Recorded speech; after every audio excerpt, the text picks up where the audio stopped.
In 2010, a team of oncologists did something strange. They X-rayed over 1,000 ancient Egyptian mummies, 3,000 years old, looking for tumors. They expected to find some. They found almost none. Then they checked skeletons going back further, tens of thousands of years, hundreds of thousands. The pattern didn't change. Cancer, one of the deadliest things alive today, was almost invisible in the ancient world. Right now, cancer will touch roughly 1 in 2 people alive today. It is the second leading cause of death on the planet.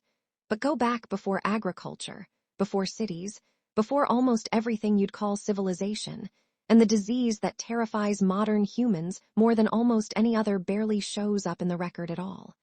Not because ancient people didn't get sick. Not because their bones didn't survive long enough to tell us. Because something about the way they lived made the disease itself nearly impossible to begin with. So what was it? Let's start with what cancer actually is, because the answer starts here. Cancer isn't an infection you catch. It's a malfunction, cells that stop listening to the signals telling them when to stop dividing. Every human body produces potentially cancerous cells constantly, every single day, at every age. The question was never whether your body creates them. It always has. The question is whether your body can catch them before they take hold. And that's where the ancient world and the modern one begin to split apart completely. In 2017, oncologist Mel Greaves at the Institute of Cancer Research in London published a paper that reframed the entire disease. He argued that cancer isn't an ancient enemy we've been fighting since the dawn of humanity. It's a modern one.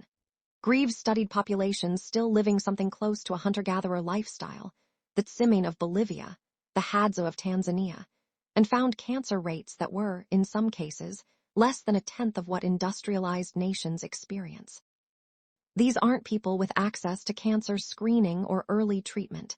If anything, they should have higher rates from cancers going undiagnosed. They don't. Their bodies simply aren't generating the disease at the same pace. So what's different? The first answer is movement. Anthropologists estimate that hunter-gatherer humans walked or moved actively for 5 to 9 miles a day, almost every day for their entire lives. Not exercise, just life. Hunting, gathering, walking to water, walking to shelter. And this wasn't steady, gentle movement either. It came in bursts, a sprint after prey, a long carry back to camp with 50 pounds of meat across the shoulders, hours of digging, climbing, hauling.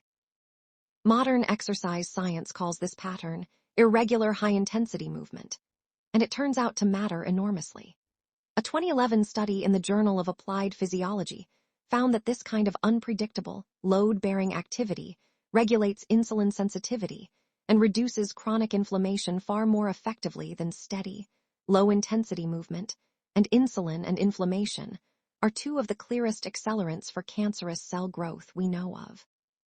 Modern humans move a fraction of that distance, in a fraction of that intensity.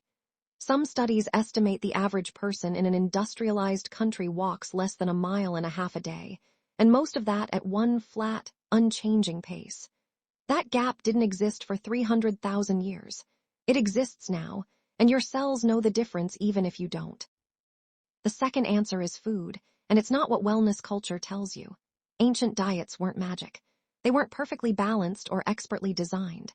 They were simply limited by what existed. No refined sugar. No seed oils produced through industrial processing. No calorie-dense, nutrient-empty food available in unlimited quantities, every hour, every day. But there's a more specific piece of this that rarely gets mentioned. Wild plants, the roots, greens, and berries our ancestors actually ate, contain far higher concentrations of phytochemicals than the cultivated versions sold in stores today. A 2004 study comparing wild and domesticated produce found that thousands of years of selective breeding for size, sweetness, and shelf life had, in many cases, cut key protective compounds by more than half. Those compounds aren't decorative. Many of them are the plant's own defense chemicals, and inside the human body, several appear to trigger the same cellular repair and self-destruct mechanisms that stop damaged cells from turning cancerous. Ancient humans weren't eating for flavor. They were unknowingly eating a pharmacy, and we bred most of the medicine out of it. Beyond diet alone, a 2015 study following the Hadza found their gut microbiomes were dramatically more diverse than the average Americans, populated with bacteria strains that have almost disappeared from industrialized guts entirely. Some researchers now believe this microbial diversity plays a direct role in regulating the immune system's ability to detect and destroy abnormal cells before they multiply. Take away the diversity, and you take away part of the body's early warning system. But here's the part that surprises people most. It's not just diet and movement, it's darkness. Circadian disruption, the kind caused by artificial light late at night, shift work, screens before bed, has been directly linked to increased cancer risk. In 2007, the World Health Organization classified night shift work as a probable carcinogen, not a risk factor, a probable cause.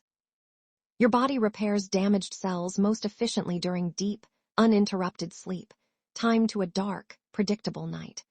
For 300,000 years, that's exactly what every human got. Now, over 80% of the world's population lives under light-polluted skies, and the cellular repair window that used to run every single night has been quietly shrinking for generations. So if you're keeping count, that's movement, food, and light, 3 things utterly ordinary to your ancestors and now genuinely rare for you. But there's a fourth piece, and it's the one almost nobody talks about. Chronic stress. Not the acute stress of being chased by a predator, that kind resolves fast, and the body recovers.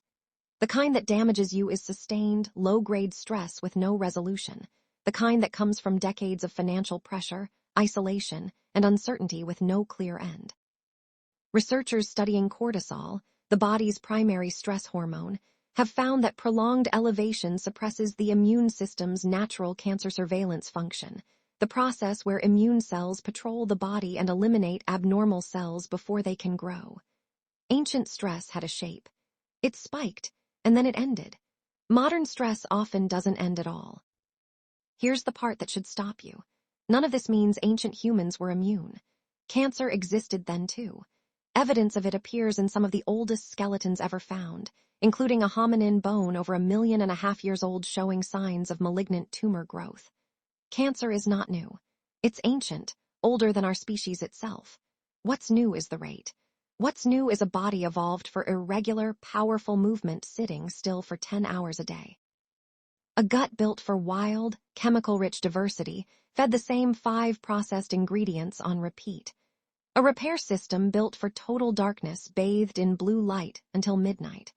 A stress response built for short bursts running continuously for years without release. None of this means going back is possible, or even wise.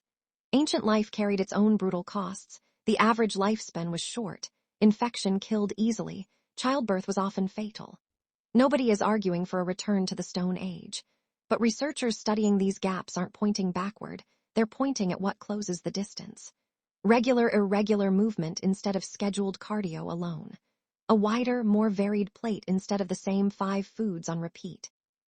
A dark, consistent night instead of a lit one. These aren't ancient secrets.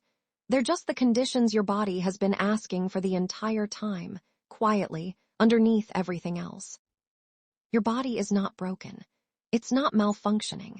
It's running exactly the way it was built to run 300,000 years ago, in a world that doesn't exist anymore. The mummies they X-rayed in 2010 weren't healthier because they were somehow protected from disease. They were healthier because, without knowing it, they were still living inside the conditions their bodies were designed for. We stepped outside those conditions so gradually, one convenience at a time, that most of us never noticed we'd left at all.